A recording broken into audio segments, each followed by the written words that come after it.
Hello, everybody. It's your host, Julie, coming to you from the deep south of Africa, where we are a land of lots of gratitude. And I have got something very special for you today. It is an update on Free Eye Atlas, brought to you from the one and only South Africa's Dr. Gawie Loebbe, Space Cadet of note, who, at the ripe age of 21, round about 30 years ago, well, I'm not precise on that one, he can correct it if he's up to it, but I don't think his girlfriend wants to even know. I don't even think she knows. She might be watching the show. I can't give away his age, but he might give you a hint. Ask him in the comments below, I dare you. Come on, be a sport. Yes, so Dr. Gawie Loebbe, he must invented a telescope. And the reason behind that is because at the ripe age of 21, when he applied for a job with NASA, they turned him down and said they don't have any space. So he created his own space, and now I am providing him with a space to promote his space. And what is it that he did that's so great? He invented a telescope called the Riveting Telescope, which, if you don't know already, is the only telescope in the entire universe that can see beyond the nucleus of Free Eye Atlas. And that it have done. And just recently, he want to share with you two quite different voice messages that he got from very happy clients and prospects for the future. The second one is a prominent member in the international nogal, and that's because of my show. How else would he have got that man? Now, there's an old man. Well, I don't know how old he is, but he sounds pretty senior, and I think he's in a very high position. Oh, and Dr. Gawie Loebbe is over the moon, which is what the right thing would be for someone like him, being a space cadet, nogal. And he's in his element, which is, you guessed it, nickel without iron. Dr. Gawie Loebbe has been in his element since Pa fell off the bus, but since he sold those 2,000 units of riveting telescopes, he is like Winnie the Pooh doing a press release, like he says in his laboratory. So, my friends, I would like to present you Dr. Gawie Loebbe. Dr. Gawie Loebbe, welcome back to my show. Thank you for being here. And you are welcome to share with us the progression of your great success. Hello. Thank you, Julie. Thank you so much for inviting me back onto the show. I am absolutely in my element, as you said, nickel without iron. Very much so. I mean, I realized when I came into contact with Free Eye Atlas, the first time I tested my riveting telescope with me and the boys, and we were testing the reflecting, the brass wave, which is the important factor. I've discovered this is the most important factor, because after last night's sightings, you can't believe what everyone has been seeing. They are raving about this telescope. It's a big hit. Unfortunately, only 2,000 units have been made, but there's more in the way, right? And it's a couple of propositions, but that's what I want to show you. I want to share with you and your viewers, Julie, the kind of feedback I'm getting.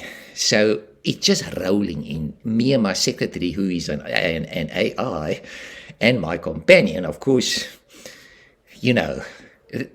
I'm contemporary space cadet mostly, and being the greatest one in South Africa, I'm on the forefront of experimenting with robotics.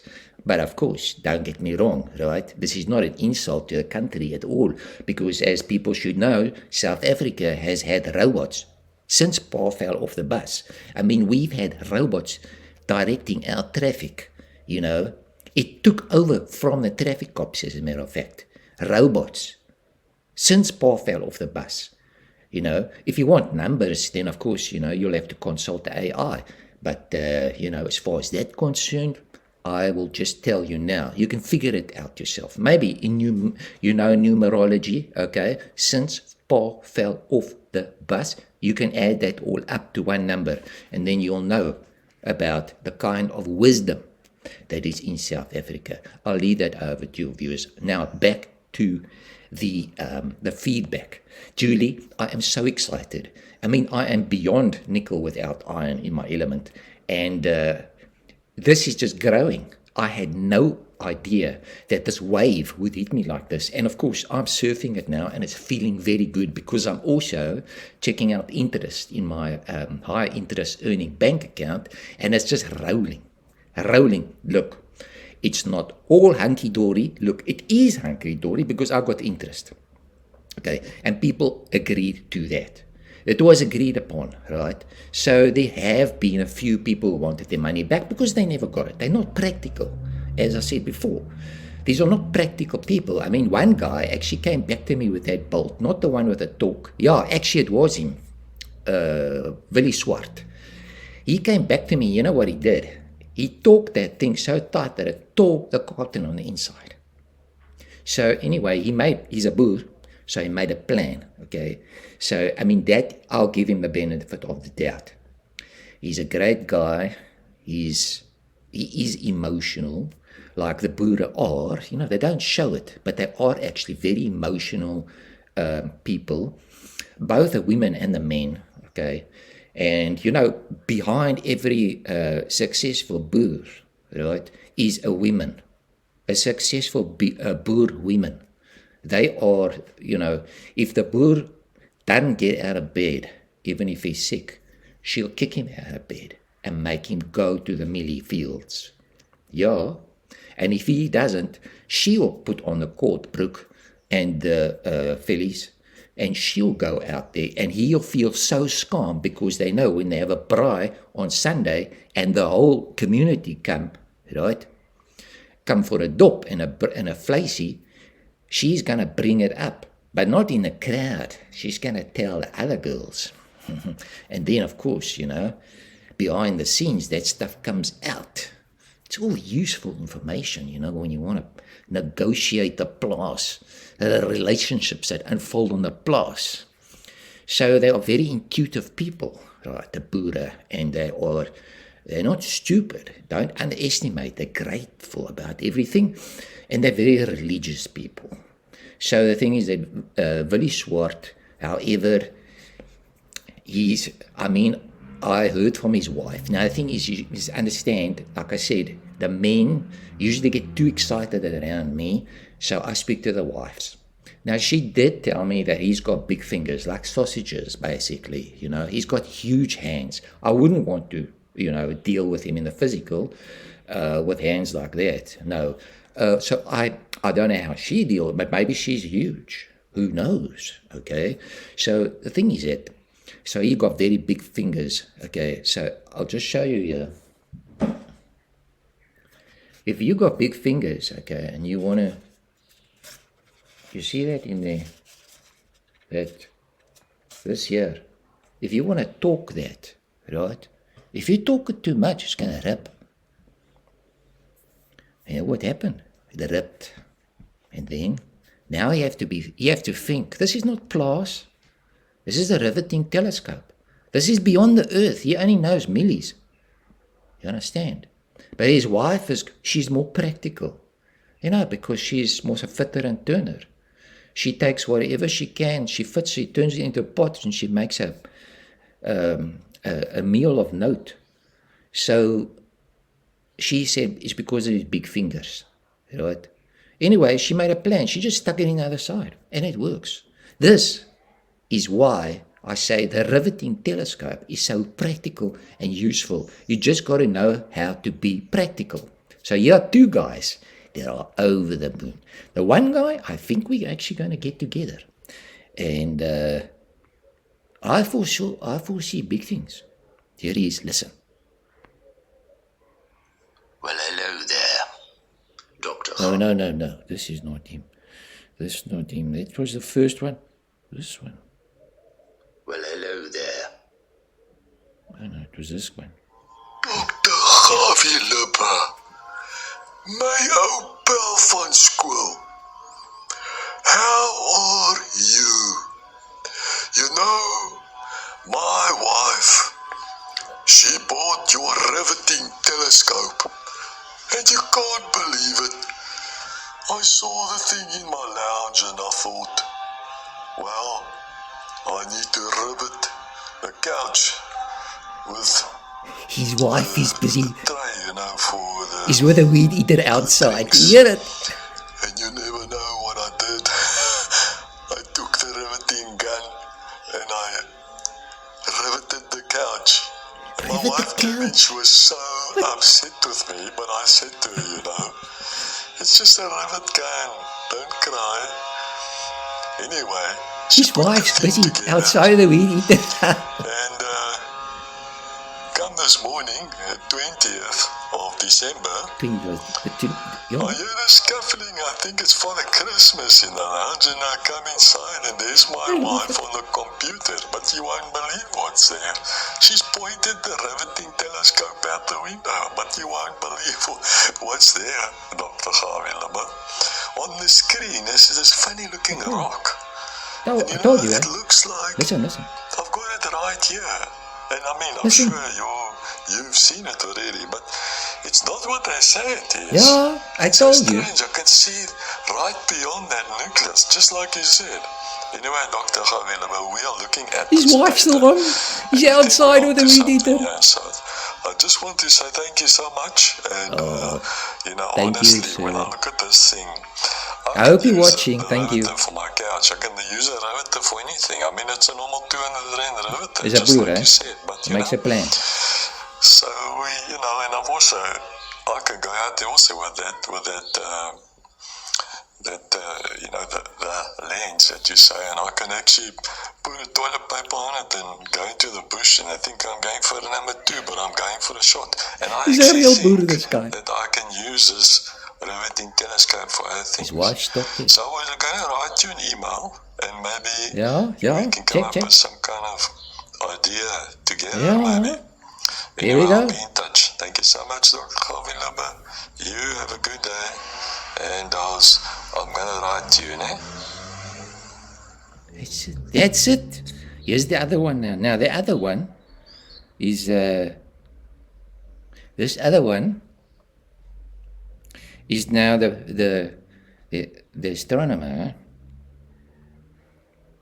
Well, hello there, Dr. Gawie Loebbe. Serious, huh? Serious. I just leaving you a little message over here.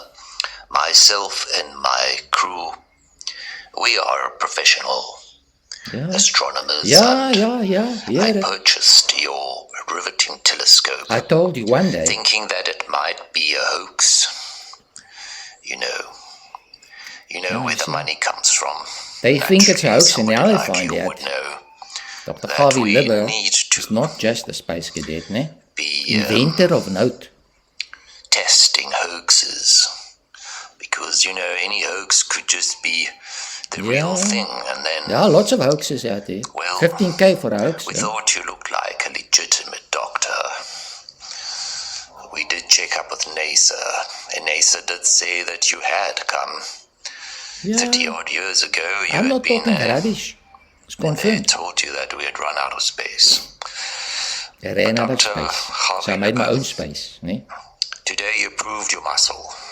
And my dear chap, got a muscle, got a big muscle. We did get to see Three Atlas through your telescope. Yeah, see. We shall be chatting shortly. However, we are aware that you are not likely to pass on the secret. I told you, stays in the family. Invention, and we respect that. Yeah, good. But if you do not hear from me again, you can take it from me I don't mind. My name is Dr. X Alex Spock.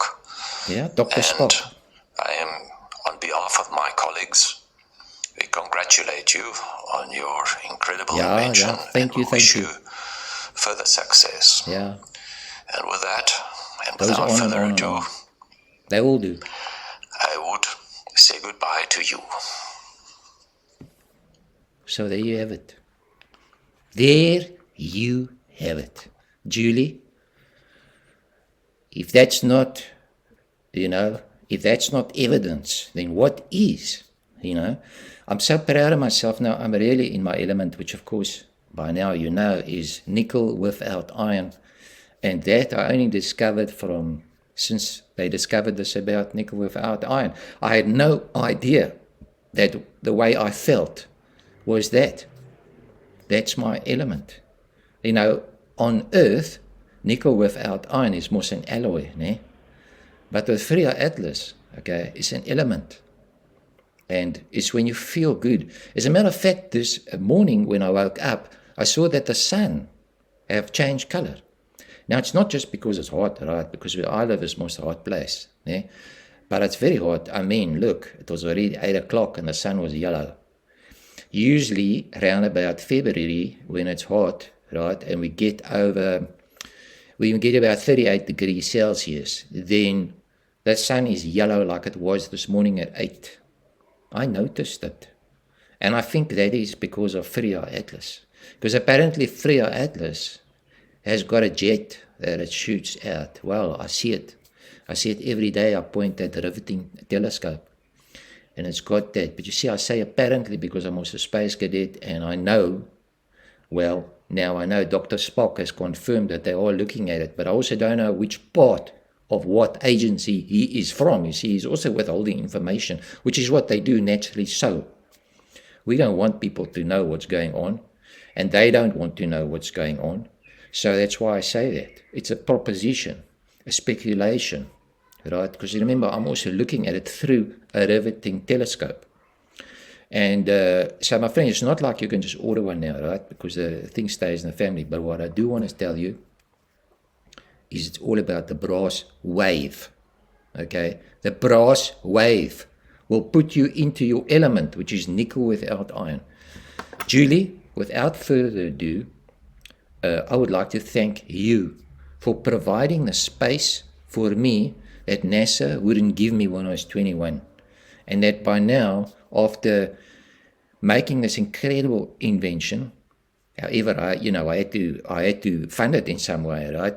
So I had to sell my house, which was, a little bit bigger than a hockey, I'll confess, but it's about the property. I sold that. I sold my car, right? And I sold my wife. But it already solved. I sold it, but now it's solved. You understand? It's solved. Because the other day I met a very nice woman. I haven't told my AI secretary yet. I don't know what she's going to say about it. But, she can find it on her own. I'll just keep quiet. Because, most of the AI, the AI is an intellectual, right? Like the one who created it. Just that. So that intellectual, unless that intellectual understand who and what he is or she is, it's not teach that to the AI. AI knows nothing.